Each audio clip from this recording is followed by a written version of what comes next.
인생은 멀리서 보면 비극이지만 가까이에서 보면 희극이다. 이 말은 찰리 채플린의 이야기로 인생이 아무리 비참해 보여도 가까이에서 보면 모든 인생은 그 자체로 충분한 의미가 있다는 말이죠. 인생은 누구에게나 소중하고 함부로 폄하해서도 안 되니까요. 그렇다면 지금 여러분들의 직장 생활은 어떠세요? 51% 이상이 희극이세요? 아니면 비극이세요? 개인적으로 22년간의 직장 생활 동안 80% 이상이 비극이었고 퇴사를 선택한 지금은 90% 이상이 희극이라고 생각합니다. 물론 이 또한 저의 정신승리에 불과하고 와이프의 생각은 전혀 다르죠. 또한 직장 생활을 멀리서 보면 희극처럼 보이지만 가까이에서 보면 비극인 경우가 많죠. 너무나 하기 싫은 직장 생활, 그럼에도 어쩔 수 없이 해야만 하는 직장 생활에서 희극인 사람들이 과연 있을까요? 솔직히 저는 직장 생활을 멀리서 보면 비극이지만 가까이에서 보면 지옥이라고 생각합니다. 너무 극단적인가요? 그리고 직장 생활을 안 해본 사람들은 희극이라고 생각할 수 있지만 해본 사람들은 비극이 아니라 지옥이라는 사실을 확실히 알고 있다고 생각합니다. 하지만 우리는 지옥임에도 불구하고 직장 생활을 계속 해야만 하죠. 현실을 어쩔 수가 없으니까요. 그래서 가끔은 옆에서 힘들어하는 동료들이 고맙기도 하고 위로가 되기도 합니다. 적어도 나만 이렇게 힘든 것은 아니고 더 힘든 친구들도 많으니까요. 직장 생활은 어깨동무를 하면서 해야 한다는 말이 이래서 나왔나 봅니다. 사랑이 다른 사람을 통해 잊혀지는 것처럼 사람은 사람을 통해 위로가 되나 봅니다. 신기하게도 직장 생활은 취준생에게는 희극, 신입사원에게는 비극입니다. 그렇게 보이는 거죠. 취준생은 직장 생활을 할 수 있는 기회도 없고 못해서 안달이고 신입사원은 하기 싫어서 안달입니다. 원래 화장실 갈 때와 올 때가 다르듯이 우리는 한순간의 입장 변화에 따라 생각과 행동이 달라지죠. 그게 자연스러운 모습이기도 하고요. 한때는 그렇게 간절히 원했던 자리에 있어도 지금은 절실하게 그만두고 싶어 하죠. 원래 직장인은 입사하자마자 퇴사하는 꿈을 꾸기 시작한다고 하니까요.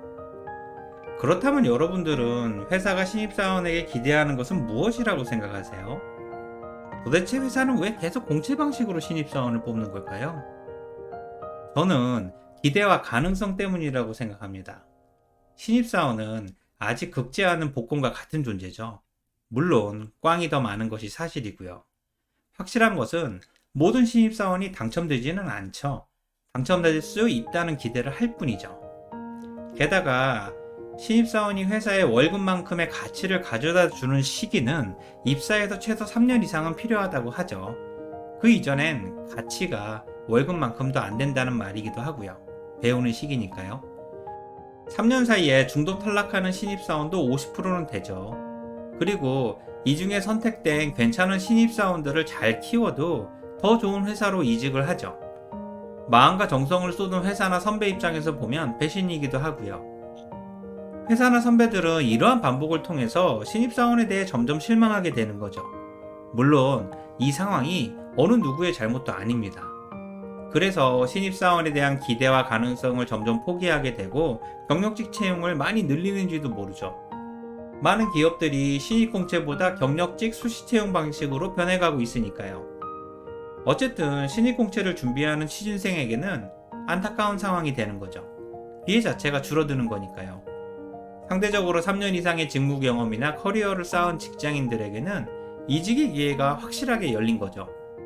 역량과 평판만 좋으면 지금보다 더 좋은 기회가 가만히 있어도 찾아오는 세상이 된 거거든요. 하지만 이 또한 당연한 트렌드입니다. 무조건 받아들여야 하는 거죠. 거부한다고 해서 거부할 수도 없고요. 개인적으로 신입 공채만의 특별함이나 장점이 별도로 부각되지 않는 한 경력직 채용 방식이 확실한 대세가 될 것이라고 생각합니다.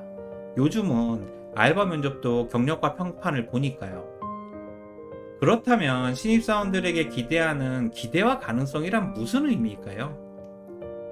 개인적으로 생각하는 기대와 가능성이란 우선 회사 입장에서는 기대 이상의 성과를 창출해 줄 것이라는 기대를 하죠. 물론 이 기대는 가능성에 불과합니다. 신입사원이 어떻게 성장할지도 아무도 모르죠. 금방 퇴사나 이직을 할 수도 있고요. 그리고 상사의 입장에서는 상사 자신의 부서와 성과에 도움이 될 것이라는 이기적인 기대를 하죠.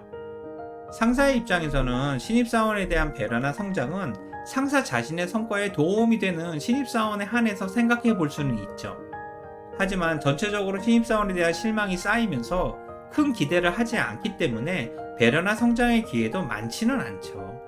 결국 신입사원 스스로 성장하고 방법을 찾아야 하는 힘든 상황이 연출이 된 겁니다.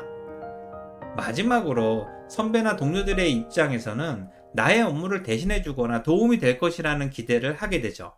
나와 연관이 없고 도움이 안 되는 신입사원은 사실 아무 의미가 없는 거고요. 즉, 회사나 상사, 선배나 동료 등 모든 주체가 자신의 입장에서 신입사원에 대한 이기적인 기대를 하는 거죠.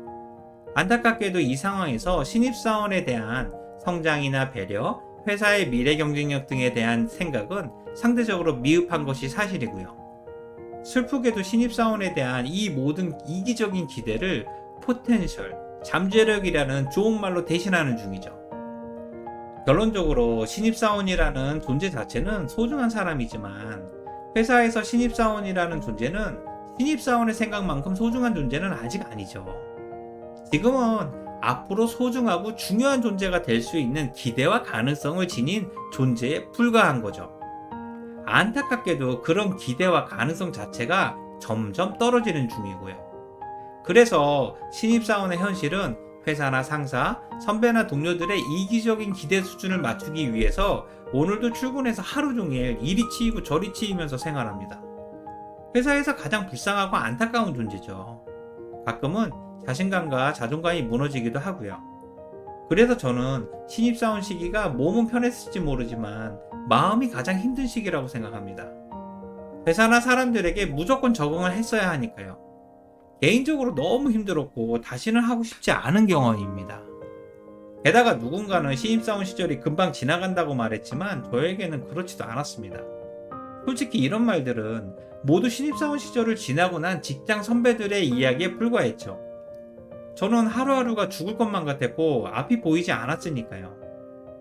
그래서 가끔은 도대체 신입사원 시기는 언제 끝나는 거야? 6개월? 1년? 이라는 생각을 꽤 많이 하기도 했습니다. 어쨌든 가장 확실한 것은 신입사원 시절은 출근해서 숨만 쉬고 있어도 답답하고 힘들다는 것이고 의욕적으로 욕심을 내서 잘해보려고 하면 할수록 부작용이 커진다는 사실입니다. 지금은 하나씩 확실하게 배우면서 조급해하지 않고 상사와 선배들과 함께 자연스럽게 흘러가야 합니다.